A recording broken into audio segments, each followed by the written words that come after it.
Bonjour à tous, et notamment aux patients atteints de syndrome de Gujeau-Sjogren qui vont suivre ce webinaire. Je voudrais vous souhaiter la bienvenue et je vais maintenant donc vous parler des atteintes neurologiques du syndrome de Gujeau-Sjogren. C'est un sujet difficile à plus d'un titre, tout d'abord parce que ces manifestations sont parfois un petit peu difficiles à identifier. Ensuite, parce que ce n'est pas parce qu'on a un problème neurologique et un syndrome de Gujeau-Sjogren que les deux sont forcément associés. Et enfin, parce que, vous le verrez, les solutions thérapeutiques sont parfois peu nombreuses et un petit peu difficiles à mettre en œuvre. Alors, déjà, détecter le syndrome de Gujeau-Sjogren chez des patients qui ont des manifestations neurologiques évocatrices est souvent difficile parce que, contrairement à ce que vous voyez sur ces photos que je tiens du professeur Achula, le syndrome de Gujeau-Sjogren n'est pas le plus souvent dans ces manifestations neurologiques associé à ce type de manifestation, c'est-à-dire une sécheresse buccale très importante, une sécheresse oculaire très importante, ou vous voyez là au niveau des doigts un syndrome de Raynaud ou une parotidomégalie, c'est-à-dire un gonflement au niveau de la glande parotide comme en bas à droite. Le plus souvent, le syndrome de Gujeau-Sjogren, lorsqu'il y a des manifestations neurologiques, est assez peu important et les signes systémiques sont moins fréquents que dans les autres manifestations du syndrome de Gujeau-Sjogren. Alors quelles sont tout d'abord les manifestations neurologiques que l'on peut rencontrer dans le syndrome de Gujeau-Sjogren? Et tout d'abord, quelle est leur fréquence?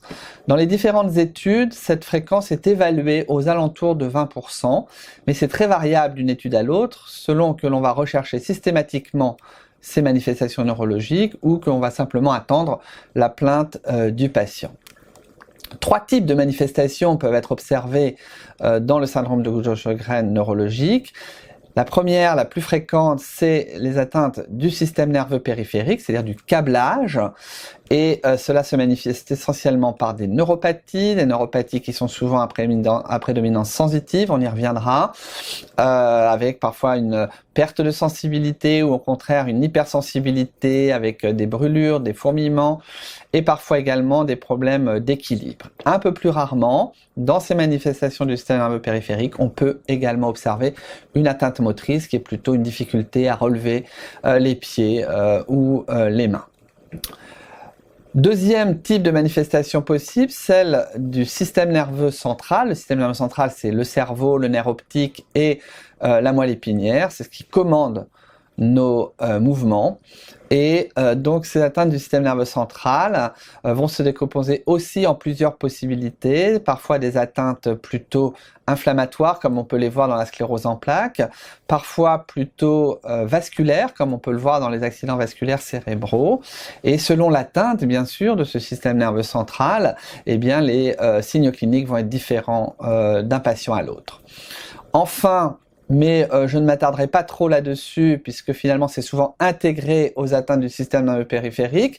Les possibilités d'atteinte du système nerveux autonome. Le système nerveux autonome, comme son nom l'indique, c'est celui qui agit tout seul sans qu'on puisse le contrôler. Hein. C'est la respiration, la tension artérielle, le rythme cardiaque, la sudation. C'est tous ces éléments sur lesquels on ne peut pas avoir d'impact et qu'on ne peut pas contrôler. Il évolue de façon autonome, mais il arrive donc parfois dans le syndrome de Gujeau-Sjogren qu'il y ait des atteintes de ce type avec par exemple une hypersudation ou des problèmes de tension artérielle.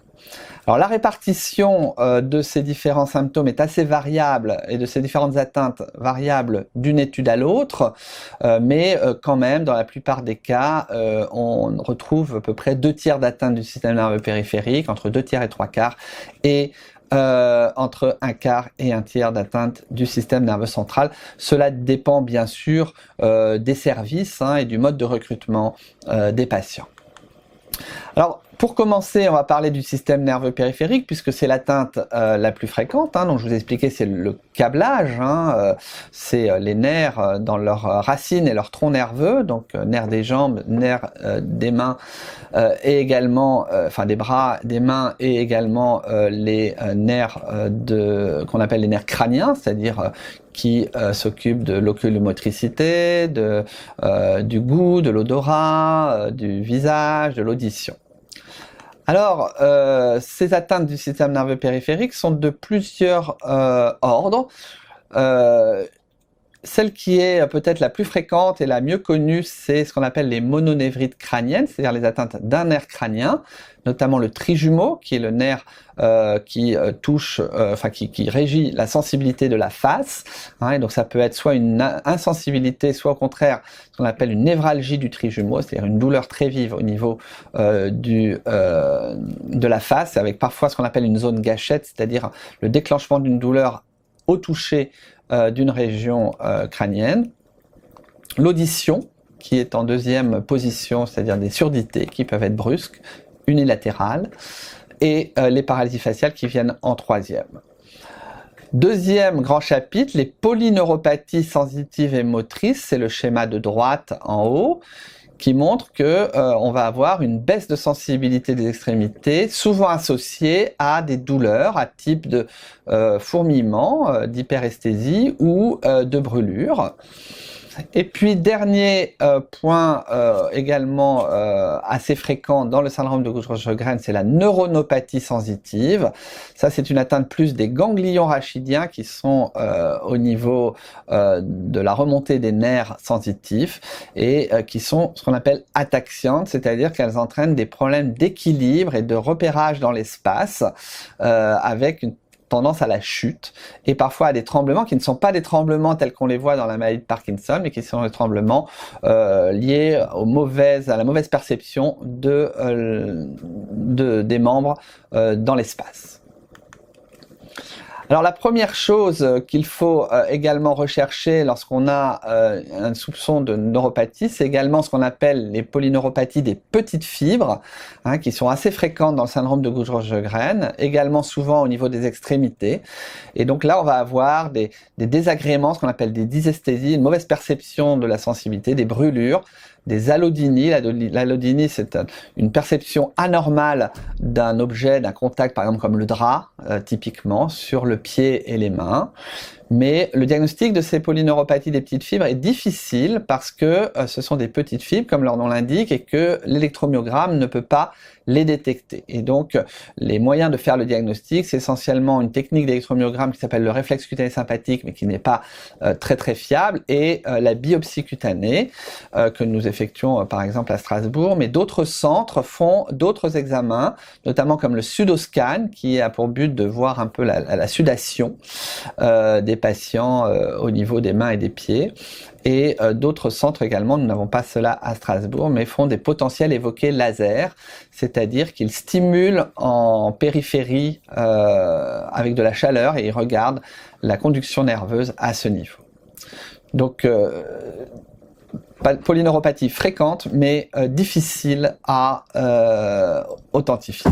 Et puis dernier point, les mononeuropathies multiples, c'est-à-dire que ça va être une atteinte successive de différents nerfs, et c'est souvent associé à une vascularite, et c'est les formes souvent les plus graves de ces atteintes périphériques, parce qu'il y a souvent une atteinte à la fois motrice et sensitive, et qui peuvent être rapidement évolutives, mais qui sont aussi les formes les plus rares de l'ensemble de ces manifestations périphériques.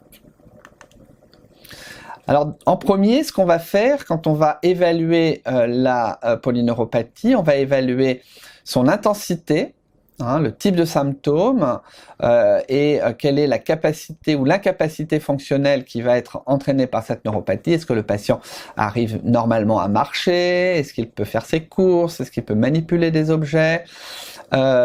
Comment va être l'évolution? Est-ce qu'elle est stable ou est-ce qu'elle a une aggravation rapide?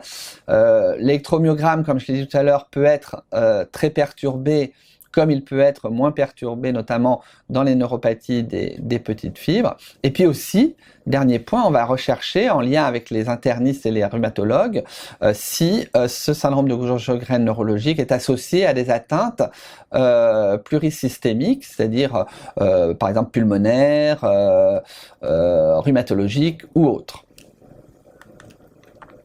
Et on va classer un petit peu ces neuropathies en fonction du type et en fonction de l'intensité et de l'évolution, sachant que bien sûr de ces différentes classifications, eh bien, des solutions thérapeutiques vont être tentées. Mais comme je l'ai dit en introduction, les traitements dans le syndrome de Gaucher-Sjögren neurologique sont peu nombreux et le niveau de preuve que nous avons de l'efficacité de ces traitements est relativement bas, c'est-à-dire qu'il n'y a pas eu d'études randomisées de phase 3 avec un groupe placebo, un groupe traité, etc. Alors, tout d'abord, il faut insister sur la prise en charge symptomatique, et notamment la prise en charge symptomatique de la douleur. Ça, c'est vraiment quelque chose qui est important. Et nous avons différents traitements à visée neuropathique qui ont pour but de limiter la douleur. Les plus connus sont le Laroxyl, le Lyrica, le Neurontin, mais nous avons aussi plus récemment le Cymbalta, qui peut également être une solution. Ce sont à chaque fois des traitements soit antidépresseurs, soit antiépileptiques qui sont utilisés dérivés en fait de ces premiers objectifs vers le traitement des douleurs. J'insiste aussi sur la possibilité d'utiliser des thérapies dites alternatives ou complémentaires, que sont les stimulations électriques de type TENS, des emplâtres ou des patchs antidouleur, l'acupuncture, mais j'aurais pu citer aussi l'hypnose ou la thérapie comportementale. Ces données sont très importantes à prendre en compte dans le suivi et le traitement des patients et souvent intégrées au sein de la prise en charge des centres d'évaluation et de traitement de la douleur. Alors, en ce qui concerne toujours les traitements symptomatiques, on peut faire, comme je l'ai dit, des techniques de thérapie cognitivo-comportementale, relaxation, hypnothérapie, mais également une prise en charge en kinésithérapie, notamment pour les troubles de l'équilibre dont j'ai parlé tout à l'heure, et pour les déficits moteurs, voire éventuellement, si ceux-ci sont importants, utiliser des orthèses. Alors maintenant, si on parle des traitements à visée plus, on va dire, immunitaire, pour jouer sur le caractère auto-immun de ce syndrome de Gaucher-Sjögren. Vous savez très bien que le syndrome de Gaucher-Sjögren est lié à des anticorps. Ces anticorps se déposent contre son propre organisme et vont attaquer qui le rhumatisme, qui l'articulation, qui le poumon ou qui le nerf périphérique dans ce cas. L'hydroxychloroquine n'a pas grand intérêt sur ces traitements, sur le traitement de nos neuropathies périphériques. C'est le plaquenil.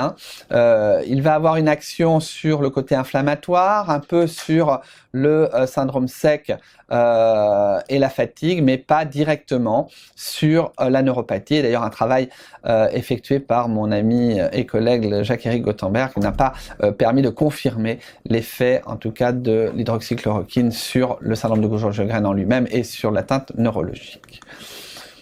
En ce qui concerne les corticoïdes, ceux-ci peuvent avoir un intérêt notamment dans les mononeuropathies multiples, c'est-à-dire les atteintes successives de différents nerfs. Vous voyez, il y a quand même 73% de bonnes réponses sur une étude publiée il y a quand même maintenant une quinzaine d'années. En revanche, sur les neuropathies classiques, sensitives des extrémités, beaucoup moins de bonnes réponses puisque nous sommes à 18%. Ceci étant, c'est quand même le traitement de première ligne de la neuropathie liée au Gougerot que l'on fait quasi systématiquement pour évaluer un petit peu cette corticosensibilité. Soit on le fait par perfusion de corticoïdes 3 jours de suite, soit éventuellement par comprimé, mais l'efficacité dans ce cas-là un peu plus longue à être obtenue. Autre possibilité, les immunoglobulines polyvalentes. Il y a plusieurs cas cliniques, séries de cas qui semblent montrer une bonne efficacité sur les douleurs. C'est également notre expérience au sein de notre service. Les neuropathies sensitives sont assez souvent améliorées par les immunoglobulines et également les neuropathies des petites fibres avec douleur. Mais malheureusement, il n'y a pas d'études contrôlées contre placebo, et c'est ce que nous sommes en train de faire à Strasbourg avec 5 autres centres, 2 à Paris, à Brest, Limoges et Lille, l'étude TINIS, qui a pour but de comparer les immunoglobulines à un placebo chez les patients atteints de polyneuropathie sensitive ou sensitivo-motrice. Pour l'instant, ce traitement est utilisé en deuxième ligne, mais hors AMM. Ce qu'on appelle AMM, c'est l'autorisation de mise sur le marché. Donc, dans des périodes de tension comme actuellement, où on sait que c'est un petit peu compliqué d'obtenir des immunoglobulines, eh bien, les premiers patients qui ne vont pas pouvoir être traités seront probablement nos patients atteints de syndrome de Gujeau-Sjogren à cause de ça. Donc c'est très important de finir cette étude et de montrer la plus-value des immunoglobulines, si c'est le cas bien sûr, versus placebo.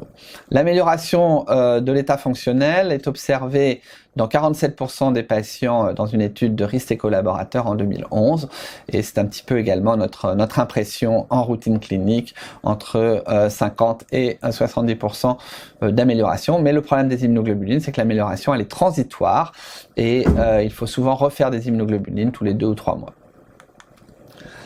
Alors, si on compare, voyez, pathologie par pathologie au sein des différentes atteintes nerveuses, eh bien, les immunoglobulines sont surtout efficaces dans les neuropathies douloureuses. Bon, c'est pas une patient, il y avait que 6 cas, hein, et dans les neuropathies ataxiantes, mais à un moindre degré, alors que les corticoïdes semblent surtout efficaces dans les mononeuropathies multiples et dans les atteintes de nerfs crâniens. La deuxième étude plus bas de Rist et collaborateurs montre également un intérêt sur tous les immunoglobulines. Vous voyez, 4 sur 5 sont améliorés dans les neuropathies sensitivo-motrices. Alors maintenant un mot sur les immunosuppresseurs par voie orale. Alors il y en a tout un tas qui ont été essayés, le plus souvent sur des petites études, méthotrexate, léflunomide, azathioprine, mycophénolate mofétyle, c'est le Cellcept, et le cyclophosphamide qui est surtout, on y reviendra, utilisé dans les atteintes centrales. En ce qui concerne les plasmaphérèses, cela a été fait que sur des études de cas dans des cas sévères. Donc finalement, tous ces traitements vont être plutôt réservés en cas d'échec des 2 premiers et utilisés avec réserve, car ils n'ont pas quand même démontré une efficacité très probante, avec quand même, c'est des immunosuppresseurs, donc un risque d'infection ou d'effets secondaires.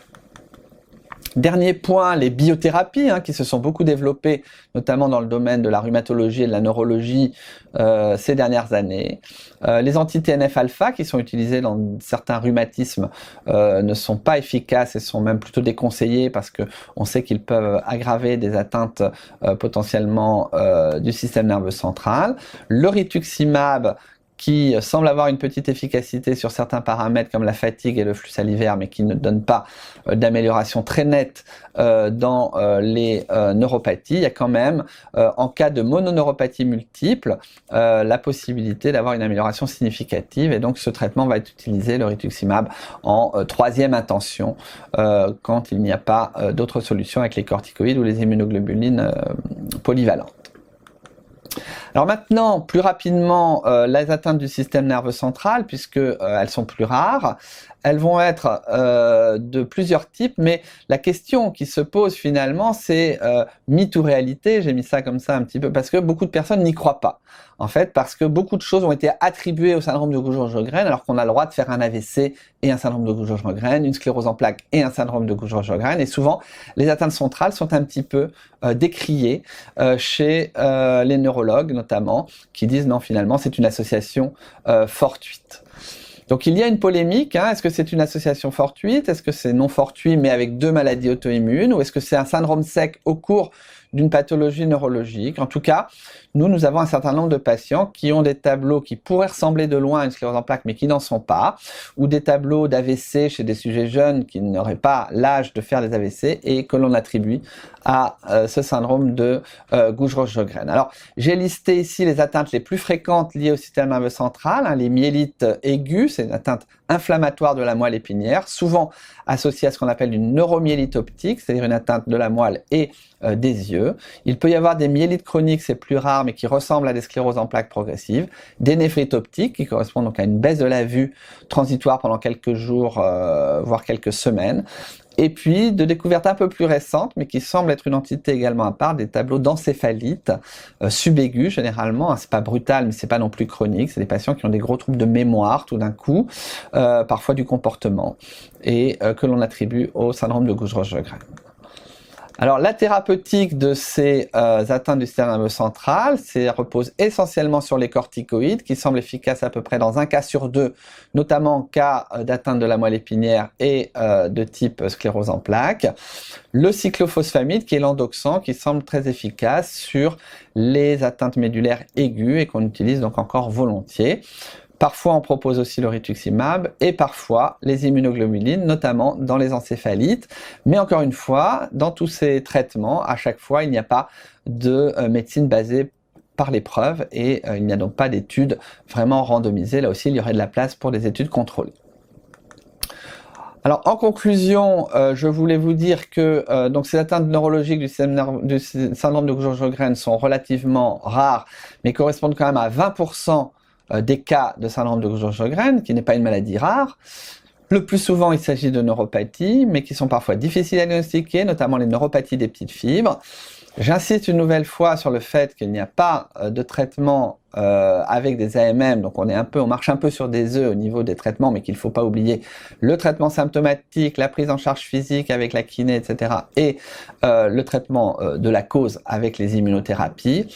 Et puis surtout, j'insiste sur l'importance de la collaboration entre neurologues, internistes, rhumatologues pour la prise en charge de ces patients, car il y a bien sûr un volet neurologique, mais souvent aussi un volet rhumatologique ou de médecine interne, et donc c'est important de travailler tous ensemble. Voilà, je vous remercie pour votre attention et j'espère que ces quelques minutes passées ensemble vous auront permis de mieux comprendre ce qu'est le syndrome de Gauche-Sjögren neurologique et de pouvoir éventuellement répondre à vos questions.